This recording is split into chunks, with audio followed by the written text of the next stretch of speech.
Well, welcome back everybody. My name's Andrew and you're watching Kelly's Country Life. So I just got back from the hardware store. I've been over there all morning long and tried to go pick up some things. Not in stock. What a shocker. So I did wind up getting my attic ladder. That's something I'm going to need this week or next. But today I mainly went to get pocket door brackets and braces, and so they were sold completely out. Actually, I checked every hardware store over there that I knew of. Everything's sold out. The closest ones I could find was about a 200-mile trip to pick them up. Said absolutely not. Tiffany and I have been talking anyways. We've decided to go against pocket doors, and today really kind of made our mind up. We were kind of wishy-washy back and forth, but a lot of people have started telling us about just the aggravation of pocket doors. They're nice, convenient, they hide, they allow you to walk easily through a space. But then I started hearing the horror stories of the hardware going bad, them falling off the tracks, slop, not closing good. So I think it was a blessing in disguise today that we couldn't find the all the brackets and pocket door kits, so to speak. So we're going to just do regular doors. I think that's going to work out just fine. So that means we can get to work. I said all that to say we can get to work. So today is our first interior wall episode. I'm really excited about it. Let me show you what we're going to start with. All right, so the most critical interior wall is going to be this one that runs right down the center. So we have got to find the layout on plans for that. It's going to have a door in the back, a door for the bedroom, and a door for the pantry, but it's going over a footer that's poured in the center of the slab. This one will be a load-bearing wall. I want to get it critical, it's critical, and I want to get it correct because all the attic rafters up here will come across and rest on this wall and tie together up there. So I want to make sure it's perfect, and I'm going to measure a lot of other walls off of this one. So it is critical that we get the layout correct. I'm about to clean all this up. We're going to snap some chalk lines, find out exactly to where we need to lay out the bottom plate, and we're going to get to work. Going to be a pretty good bit of measuring in this one with 3 doorways. I'm going to put headers in it since it is load bearing and supporting the weight of the attic, and we'll start laying everything out from there and just start taking off with walls on either side of it.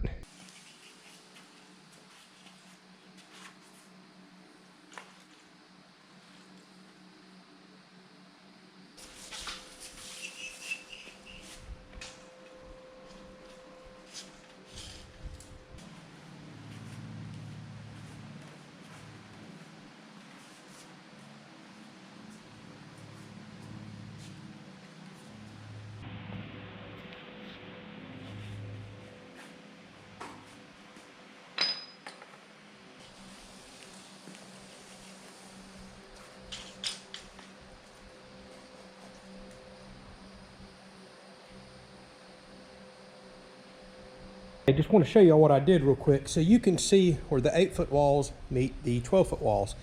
This is where a wall running in this direction is going to separate the living room from the pantry. So I know that we're going to put one wall all the way up there. So I pulled a string right here all the way across from that wall to this wall, double check my measurements. They are exactly dead on. So this gives me the exact wall that I want going across the living room. Put my measurements down here, measured off that wall over there because that's what the plans show. Put my measurements down there. Now I can pull a chalk line to these measurements right here, which are the width of a 2x4. Snap it, and then I know exactly how to lay my base plate going all the way down. Then I can lay out my door openings and everything else that I need.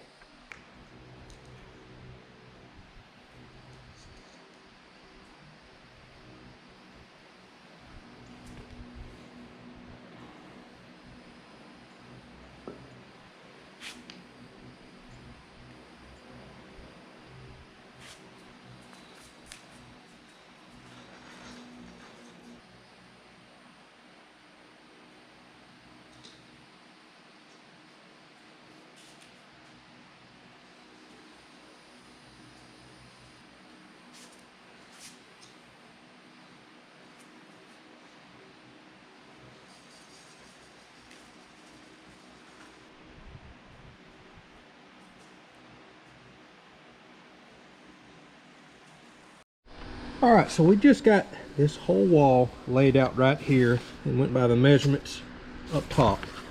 Now I have to figure out, where do these doors go? and it looks like they go dead center of this room. So if this room is 11 foot 8 inches, I'll just divide that in two. That'll be the dead center of our doors there. Yeah, it looks to be the easiest way to figure this out.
Y'all thought I was joking. This wood is so hard, this won't even drive a nail in it. Look at this. It barely goes in and bounces out. This is like just resin-filled heart of pine. You know what? Let's try that boss stitch. Let me swap it out, put some framing nails in it and see if it's got more power. All right, that probably took 45 seconds to swap it over. Let's see if it'll drive through this.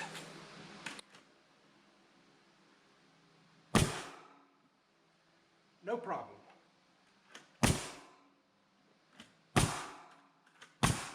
Wow, big difference.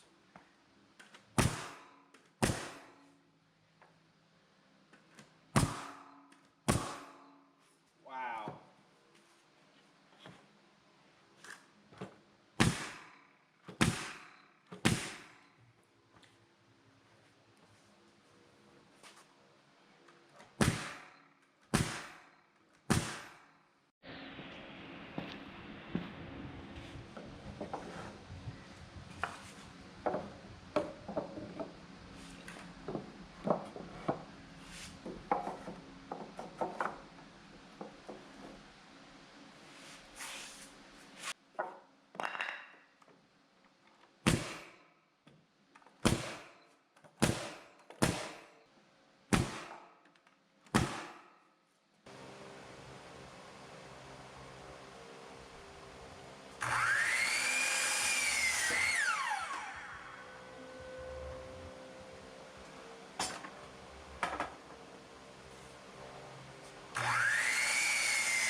Wish me luck.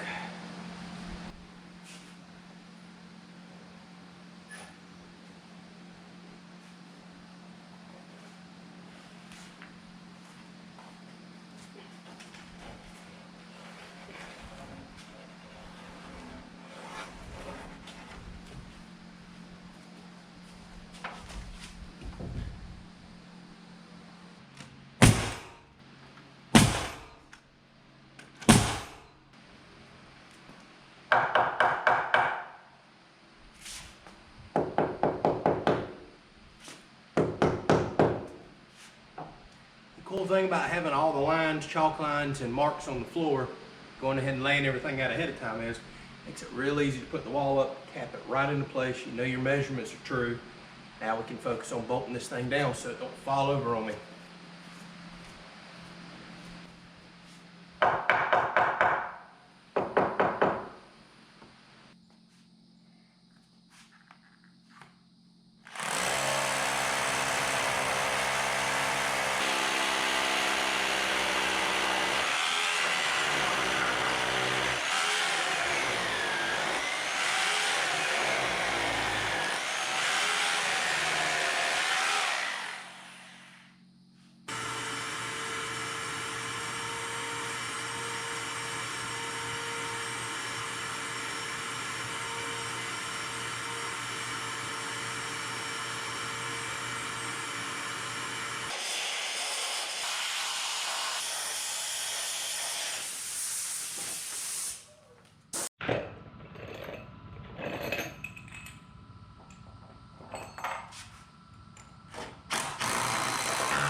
So I wanted to show you something that I've done. If you can see right up here up top, this is where both the walls seam together, because the longest lumber that we can get around here is 16-foot lumber. So I'm at a 16-foot wall, and this was some around 15 feet. I can't quite remember. But it does require double top plates because this is going to be a load-bearing wall. Those attic rafters right there are going to be resting on top of this wall, above us right here and on that side. So it requires double top plates to handle that load. Now what I'm doing, the reason I'm putting my top plates on after the fact is I did not want to run two 16-foot top plates and have a continuous seam right there between the walls where it could buckle and bow. So I'll run a 16-footer for the first one. I'm coming back with 12-footers here, so the top plate overlaps that seam, essentially tying both of those walls together to make it really strong. Now once all the attic rafters are kind of nailed to everything up there, it's going to be extremely strong, but I thought overlapping that second top plate would be a really good idea for where these two walls are seamed together.